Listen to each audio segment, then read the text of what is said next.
ఈ ర్యాక్ లో వచ్చేసి ఆక్వేరియం లోపల డెకరేషన్ చేసుకునే టాయ్స్ ఉన్నాయి. నాకు ఈ షిప్ అయితే చాలా బాగా నచ్చింది. ఈ చిన్న షిప్ వచ్చేసి 350 రూపీస్ అంట. మనకి సైజుని బట్టి ఇక్కడ కాస్ట్ ఉంటుంది. ఇది ఒక్కడే కాదు, ఇంకా చాలా ఉన్నాయి డిఫరెంట్ గా. నాకు ఈ మధ్య ఈ ఏంజల్ ఫిషెస్ అంటే చాలా బాగా నచ్చుతున్నాయి.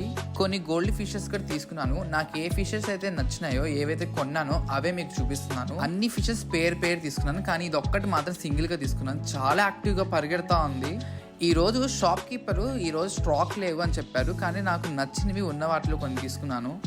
ఫిషెస్ తీసుకున్నాక మేము వచ్చేసి ఫ్రూట్ షాప్కి వెళ్ళిపోయాము. బనానాస్ తీసుకుంటున్నాము. జిమ్కి వెళ్ళే ముందు ఒక్క బనానా తిన్నా చాలు మనకి ఎనర్జీ వచ్చింది. ఫిషెస్ కొన్నామంటే కొన్నాం, కానీ సాటిస్ఫాక్షన్ లేదు. ఇంకో ఆక్వేరియం షాప్కి వెళ్తున్నాం. ఈ షాప్కి వచ్చేసి నా చైల్డ్హుడ్ గుర్తొచ్చింది. నేను చిన్నప్పుడు ఉన్నప్పుడు వచ్చేవాడిని ఈ షాప్కి, మళ్ళీ ఇప్పుడు వస్తున్నాను. ఇక్కడ కూడా వచ్చేసరికి ఫిషెస్ ఏం స్టాక్ లేవు. ఇవి రీసెంట్ గా పుట్టిన చేప పిల్లలు అనమాట. నేను వచ్చేసి 3 చేపలు తీసుకున్నాను, ప్రెగ్నెంట్ గా ఉన్న